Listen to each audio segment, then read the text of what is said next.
Hey guys, welcome to the London Wine Competition. I'm here with Vincenzo. He's one of the top sommeliers of London, and we're going to talk about, how to lead a team, how to measure their performance, and really, what an onboarding and training program looks like to get the best out of them. Thank you for coming. Thank you for inviting me. Super. It's great to be back after so long. I know. Tell me about it. Yeah. So, Vincenzo, why don't you tell our community, about yourself and just your journey and what are you doing at your place right now? So I'm working for Alain Ducasse at the Dorchester. It's a 3 Michelin star restaurant. My journey is coming back to the time when, more or less 20 years ago, starting in hospitality school, moved for different location in Switzerland, in Australia as well, and finally arriving in UK, work a little bit for dinner by Heston Blumenthal, and now since 1 year I'm here at the Dorchester. So super. So how many years total? In total in hospitality, Yeah. I think I lost the count. We talk about 17, 20 years. So yeah. Amazing. So I believe let's walk on defining your role. Like, what exactly are your key performance metrics? Like, what are you being measured on? And then we can just talk about who do you report to and how many people report to you.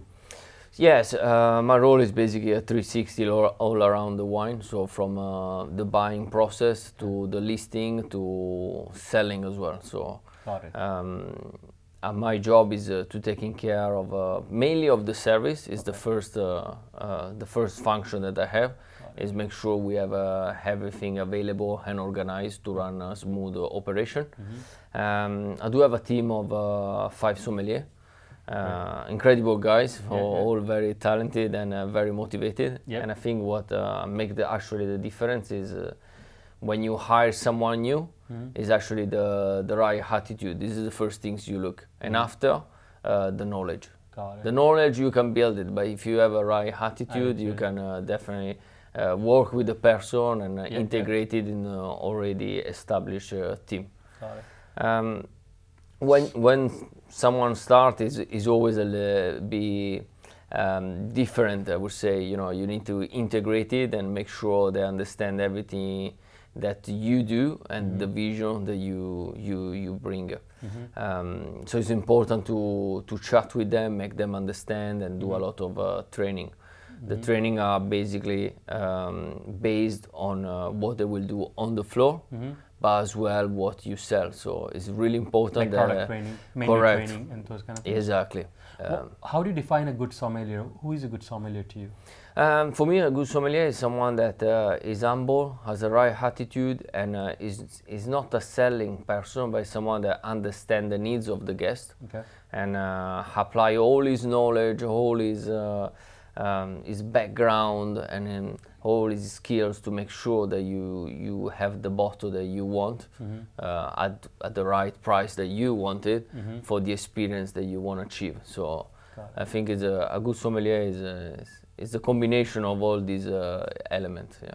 Fair enough. In interviewing, when you're hiring sommeliers, would you walk us through your questions, some of the questions that really help you, which you would really ask always to make sure to identify the attitude aspect, for example? The way I run interview is not like having a one-to-one question answer. I like to have a chat, to have a sort of a conversation to see how the person can express themselves. So give me an example of a couple of But questions. you're looking for personality. So you try to find out more about where they work, what were the function they were doing it. Try to find out which kind of issue they had in the past and how they acted. You want them to take the lead, but also to understand once some problem need to be managed by someone else. So it's important to create a sort of trust. Already at the beginning. Got it. And also really important, something that I always ask is what are the favorite wine? If you are able to speak... you ask them, what is your favorite wine? I try to put them in a comfortable situation. Okay. And if the way they will speak about the wine that they love will make me understand how passionate they are on their own, about, Got it.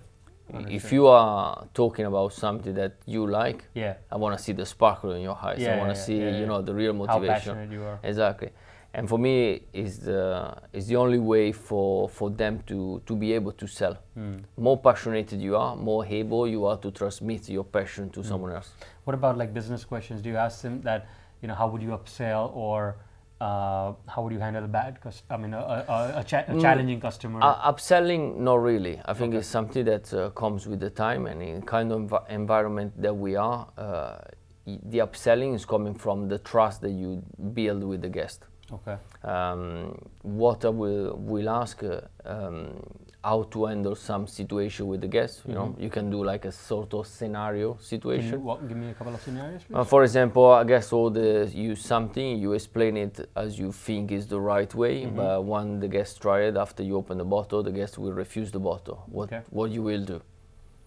There is no right answer. You always have to see, but you have to understand that the guest is always coming first. Got it. And what I want to hear as well is I want them to report to someone that is a manager. So, it's their main job is to take care of the guest, but also the entire station with the other guests. So the issue is not basically escalated more. Exactly. Yeah. So, the hiring is what, one-step process, or do you do 2 interviews, 3 interviews? What is your process, especially at in a big group like a Dorchester? There is an interview with me, an interview with the general manager of the restaurant, an interview with the HR of the hotel. And what kind of questions? Let's say you explain yours. What would a general manager go through, and then what would a HR? General manager, I think he actually go through much more on what is the attitude, what is the background, and what exactly we offer as well. And you are the last round of interviews. So first, I would say HR. I do usually the first one. Okay. Yes. All right. I do the main the main selection. I see if the guy or the person could. And then after that, most of the time it's like yes.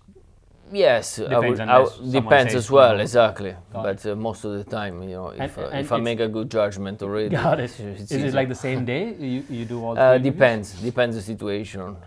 Sometimes could be the same day. I also like that the person that will start the job has to see the operation. Okay. So I like to spend. In the first, you show him around, or showing them around, and during the service they stay there. Not the entire service. I like to spend 2-3 hours to see. What about practical stuff? I'm just very curious to know. Like, do you ask them to pour wine? Yes. For example, I can send with one of the more experienced guy at the table to see how they pour. After we explain how much is the quantity. Okay. What usually I do as well is maybe give a wine blind, just to see how they speak about the wine. And what they think it is. Got it. To see how they react in a sort of not stressful situation, but different situation. Once you hire them, right? Once they're coming the first day, what sort of process do you guys have for onboarding them? What product knowledge you go through? Like, what is their first day look like? We always start step by step, showing all the procedure for the preparation for the mise en place. Okay. So maybe we spend some time with one of the most senior guy, go through all the different stage. After is also the same for the service. You stay close to someone, and in that period, you learn how to manage the station and what are the requirements. And after, we do have a master class every week with a supplier. Nice. We have some winemaker. So that's a weekly training. Yes, more or less 1 or 2 times a week. We do this with some supplier come in, we taste the wine, we speak about the wine. We also do some blind tasting session. You may be hosting that, so that way. Exactly. Or example, we incentivize as well some of the senior member to prepare masterclass for the other the other colleague. So there is a sort of sharing information. Got it. Every briefing before the service, we talk about one of the wine that we have by the glass. Okay. So does it change every day? Yes, every day. We have a few different wine by the glass. Today's rate is this. Today we speak about this. This is what we have. This is the price. This is what we sell. How do you pick that? Is that because of casuality? Depends. Sometimes it can be something new that has to be explained before. Got it. Sometimes it's something that is on the list, but you want to blow it off, or so maybe you hear during the service that it's not explained properly. Oh, So understood. then you take the occasion to rectify some sort of information to the entire team. So Got it. What kind of challenges, for someone like who's managing like yourself, a team of sommeliers, what have been challenging lately, especially in after people coming back from the COVID mindset? What I personally noticed is it's so hard for people to do other things because now they're just become so in their comfortable zone that okay, I don't do glasses, so I'm not going to do that. And that, what's your experience? I have to say that my guys are always very motivated and very happy to be back at work. I guess the fact that you've been couple of years without do much, and the fear to lose the job and the fear to don't do what you like, it give you extra motivation when you're coming back. Definitely one of the main challenges is a staff issue. There is not enough staff in contrast with the demand that we need. True. So we are pretty lucky at the Ducasse that our team is it's full, but other places they have much more difficulty. So the game is different now. It's not anymore hiring. Retaining. It's right? Retaining. So do you use any particular ways? Do you guys have like a Fridays off once a month or? We don't do that. But I think if a person is motivated and challenged and can see a sort of internal growth in the company with a sort of target, has more potential to stay, and you have much more capacity to retain them. That is what we try to do. I mean, after we see if it will be a good strategy. Got it. Many other things are changing anyway, so you focus much more on the well-being. Yeah. So as hotel itself, we're looking more for inclusion, for well-being. So good we work-life balance. And yes, we do also have a spa, and the company guarantees some spot every month to have like a sort of massage or. Got it. So. Understood.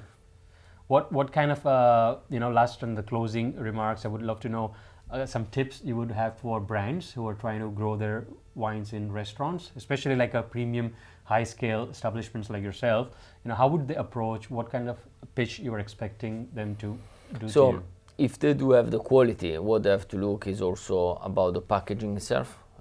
In a 3-Michelin star, you try to pour something that has a more prestigious sort of package. This doesn't mean it has to be goldish or striking, exactly, sparkling, exactly. It has to be elegant. I think you look for sort of elegant or design that can be seen and recognized. I think that is a very important point. And in terms of promotion, it is important that many people taste the wine. Many people understand what there is behind. And I think the most important everything, if you have a good story, it's easy for them to sell and for us as well. So when they present you, they should really have the story clear. They should have programs like support and promotions. Yeah, ideas. so sort of like this. Yeah, of course, the quality of the wine in the glass is the one that make the final decision. Yeah, but if you are in a situation, what's trending these days? For 2022, like what's been your high sellers? There is us is being a French restaurant, still French wine are predominant. Burgundy and Bordeaux are driving the sales, but people are much more educated and open-minded. So many pairing are served. So people want to try more things. Nice. They're much more willing experimental, to experiment. Exactly. Yeah. I think that time to get out of the comfort zone and order something else during the lockdown and study a little bit and develop themselves. So, any closing remarks for our young sommeliers there who are trying to grow their career into fine outlets?